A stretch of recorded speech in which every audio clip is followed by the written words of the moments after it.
31-year-old man who admitted to killing victims in his apartment, then dismembering their bodies, may have murdered up to 17 people.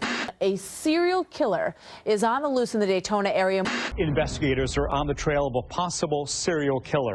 A stunning claim from an accused killer awaiting trial in Pennsylvania. And authorities believe they could very well have a serial killer in custody. And they say it may be the work of a serial killer. An accused serial killer in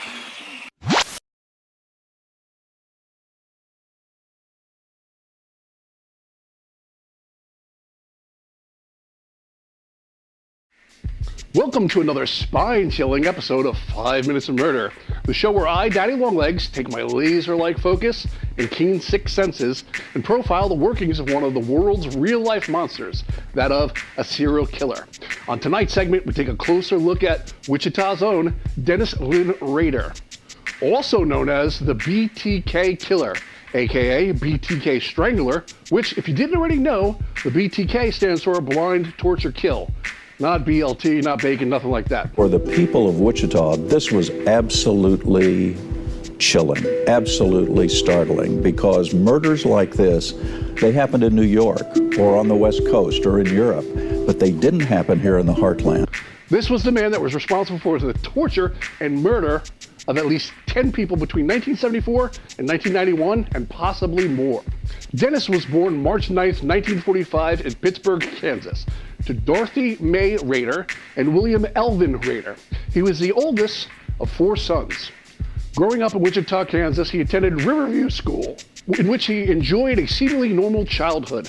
But according to witness reports and later his own confessional, as a child, after school he would wander off into the woods and he'd torture animals.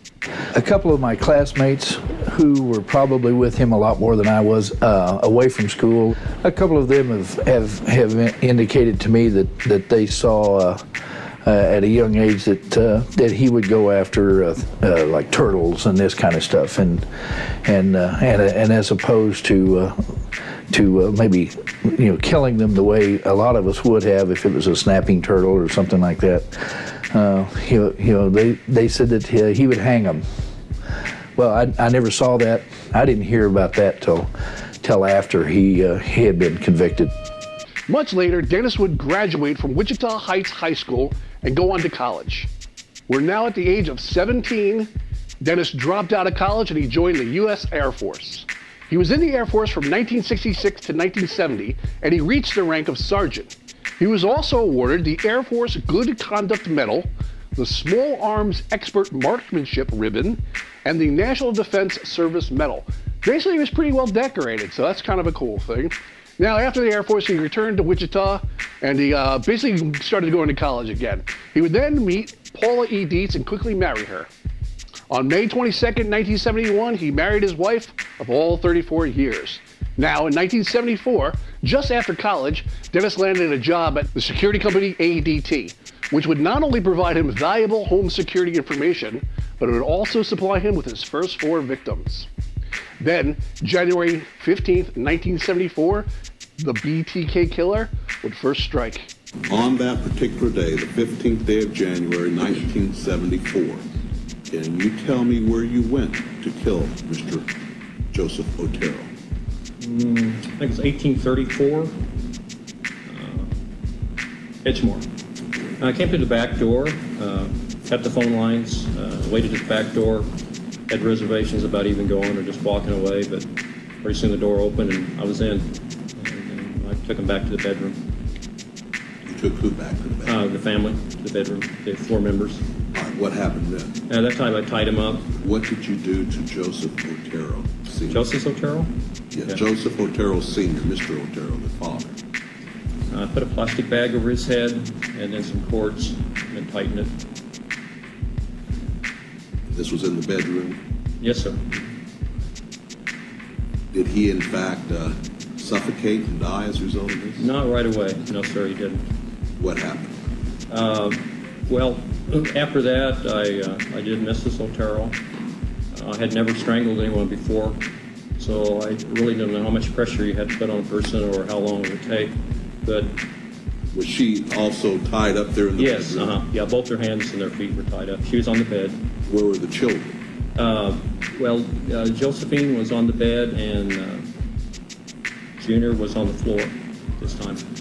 I strangled Mrs. Otero and she went out, or passed out. I thought she was dead. She passed out. Then I strangled Josephine. She passed out, or I thought she was dead. And then I went over and put a bag on Junior's head. Went back. Josephine had woke back up. What did you do then? And I took her to the basement and eventually hung her. All right, you hung her in the basement? Yes, sir. Did you do anything else at that time? Yes, I had some sexual fantasies, but that was after she was hung. Joseph Otero, age 38. Julia Otero, age 33. Joseph Otero Jr., age 9. Josephine Otero, age 11. All bound, all tortured, and all killed. The Otero killings in 1974 were a huge, huge story. At the scene, it was a small frame home. 4 people were dead inside when I arrived. The police were combing all over the scene. And it was hard for Wichitans at that point to believe that 4 members of a family had been killed. That just didn't happen in Wichita, Kansas. So for us in Wichita, this story was huge. He saved Josephine, age 11, for last. This was his true prize. He carried her body down to the basement where he could really be alone and have some chance to really savor the experience. He's a real sick fuck. It was there that she was bound, partially undressed. Then he placed a noose around her head and he tied it from a water pipe right above her head. She was still alive, but she was very weak from everything that's been going on. She asked, "Are you gonna do the same thing to me that you did to everybody else?" He responded, "No, don't worry about them. They're just all sleeping right now." She then asked, "Well, what's gonna happen to me?" she said. And he looked around and he said, "Listen, don't worry, baby. Tonight you're gonna be in heaven with the rest of your family." Real fucking sick pervert this motherfucker was. Then he took the rope and he jerked it. She was jolted up by her neck, sent it to the ceiling where she hung, basically still alive. Wasn't enough to break her neck. She just stood there suffocating. While she was dying, Dennis looked over her body. He caressed her as he basically masturbated, and he ejaculated next to the body. At that horrific moment of sick release would be the proof, would be basically the key to proving the BTK killer's undoing later on in life. Once done, Dennis went upstairs, he collected a bunch of things, stealing a watch, a radio, and leaving in the family car. The Otero's 50-year-old son, Charlie, came home later on that day to discover the bodies. The police had absolutely no leads. Soon after the Otero killings, Dennis would go on to stalk and kill more as what he called his projects. He killed at least 6 more in equally horrific fashion. But now what really set Dennis apart, Dennis Rader's killings over most, was his need to communicate with the media and law enforcement, sending them letters back and forth, phone calls, and all sorts of stuff. The first of which arrived October 74, when the Wichita Eagle Beacon newspaper received a letter from someone taking responsibility for the Otero killings. In the letter, it included crime scene details that no one else would know, giving them codes and clues, and even photographs of himself, sometimes dressed in the victim's clothing, usually undergarments, mind you, and basically posed in similar poses he was going to leave the victims. Posing victims for serial killers, it's a big control thing. Now, the whole time he was masked, of course, in his now iconic signature face mask. In one of the letters later on, he wrote, "It is hard to control myself. You probably call me a psychotic with a sexual perversion hang-up." He spoke as if there were 2 people inside him, one, Dennis Rader, and the other he referred to as X Factor. The X Factor within him, which he later on referred to as his demon or his frog demon. I use it. I actually think I'm maybe possessed with demons. I was dropped on my head when I was a kid.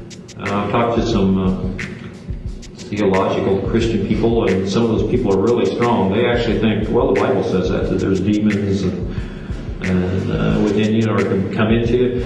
That's the only thing I can figure out. I have, something drove me to do this. Normal people just don't do this. You can't stop it. I can't stop it. It's just, it controls me. It's like it's in the driver's seat.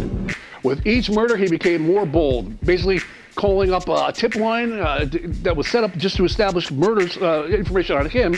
He called up the tip line and reported his own crime. They had no idea this crime had even happened. You will find a homicide at 843 South Pershing, Nancy Fox. Between 1979 and 2004, only one other time did Dennis return to his murderous behavior. In September 16, 1986, where he stalked and strangled Vicki Regular, 28, in her home. She was tied up and she was gagged. But then after that murder, the BTK cases went cold. BTK had vanished. Some think he may have died, some think he left the country. No murders, nothing going on, no calls, no letters, nothing. The one thing about BTK that makes him absolutely unique is he's the only serial killer to elude capture for more than 30 years and continue to communicate with the police. Then, on March 19, 2004, the surprise of everyone, to the shock and awe, a letter arrived at the Wichita Eagle in its first communication from the BTK killer in 16 years. His desire for attention had gotten the better of him. What brought him back? Did something change in his life? Did he go on drugs? Did he go off drugs? Did he get married? Did he get a divorce? Did he have a baby? What happened in this guy's life to bring him back? This is kind of unprecedented. We don't usually have serial killers out there who wait so many years, decades, to then return and say, haha, I'm here, I'm alive, I'm in your community, and I'm threatening you again. It contained a photocopy of Regular's license, her driver's license, the girl he killed prior, and photos of her body, as well as a puzzle, a word puzzle, which brazenly contained his actual last name hidden in the letters. The postcards, the letters kept coming, back and forth, even more photos, all sorts of weird stuff. Dennis felt bulletproof, but one-time communicating was just getting too daunting. He would have to do all these kind of strange things to letters. He figured it would be a lot easier if he just put it all on a floppy disk and mailed it to them. In the communique that he basically sent out, which was referred to as the Rice Krispie communique, Dennis asked the people and the police in a small note, he said, quote, "Can I communicate with a floppy disk and it will not be traced? Please be honest." The note basically asked for a classified ad to be placed in a paper that would be untraceable. The police lied and answered it to the affirmative. On the code, it was supposed to say, "Rex, it'll be okay." Hook, line, and sinker, Dennis fell for it. And in the next envelope, when he sent us some letters and photos, he also sent a floppy disk, which contained more letters and a bunch of other stuff that was deleted on the floppy disk, which he had no idea computer forensics were able to recover. The other files on the disk led them to the Christ Lutheran Church. Now, when they got there, they actually met a gentleman by the name of Dennis Rader, who was working as a counselor. This guy also had access to a computer. Now, between knowing who this was and the access and all the DNA evidence that was amassed all over these other 10 murders, collecting semen, they were basically from all over the BTK crimes. On February 25th, 2005, Dennis Rader was arrested. In court, it took almost no time for Judge Gregory Waller to find Dennis Lynn Rader guilty. And a judge, you, Dennis L. Rader, guilty of murder in the first degree in count 1, a Class A felony. Murder in the first degree in count 2, a Class A felony. Murder in the first degree in count 3, a Class A felony. Murder in the first degree in count 4, a Class A felony. Murder in the first degree in count 5, a Class A felony. Murder in the first degree in count 6, a Class A felony. Murder in the first degree in count 7, a Class A felony. Murder in the first degree in count 8, a Class A felony. Murder in the first degree in count 9, a Class A felony. And murder in the first degree in count 10, a Class A felony. And now serving 10 consecutive life sentences at the El Dorado Correction Facility. After his arrest, a review of some unsolved mystery cases in the area of Wichita over the past 3 decades have turned up more than 15 victims, where females were from the ages of 10 on up were killed under extremely similar circumstances as the BTK killer. But when Rader was questioned about it, he just basically said, no comment. Now, if you'd like to write the sick fuck, Dennis Rader, AKA the BTK killer, you can do so at Dennis Rader, number 0083707, El Dorado CF-Central, P.O. Box 311, El Dorado, Kansas, 67042. Well, there you have it, kids and kiddiets, the Dennis Lynn Rader BTK killer profile, the strangler, the killer, giving us yet another reason why we should have the death penalty, because this guy is still fucking alive. That's it for us on this episode. We hope you like it, and we hope you like it as much as we like bringing it to you. Oh, and okay, you got to remember this again. Don't forget to lock your doors and windows, because you never know when your 5 minutes are going to be up. Peace.